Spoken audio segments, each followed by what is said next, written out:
Pour 42, contre 8, abstention 1. Les nationalistes au complet, 9 élus sur 12 à droite et une majorité régionale amputée seulement des communistes, les principes d'une collectivité unique dépassent les clivages. Un score fleuve qui vient récompenser les 3 ans de travail de la commission Chaubon.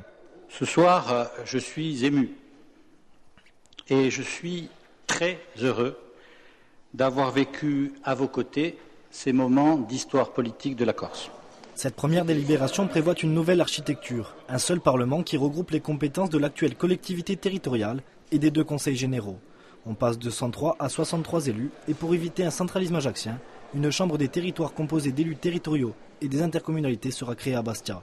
Une organisation pensée par l'inspecteur général de la CTC, José Colombagne, et son équipe.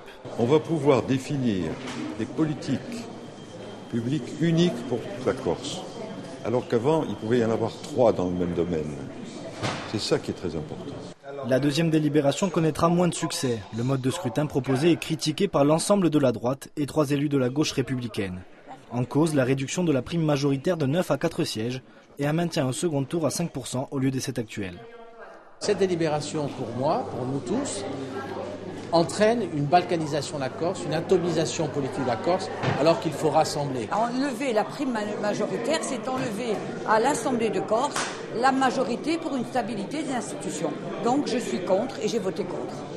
Seule tendance politique favorable aux 2 délibérations, les nationalistes saluent l'adoption de principes politiques importants.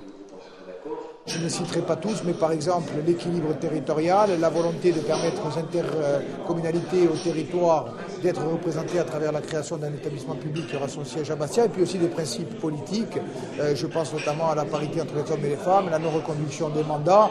Reste maintenant le problème du calendrier électoral. Les conseillers territoriaux souhaitent une consultation publique dans les plus brefs délais. Ce sera l'objet d'une demande à la ministre de la Décentralisation, Marie-Lise Lebranchu.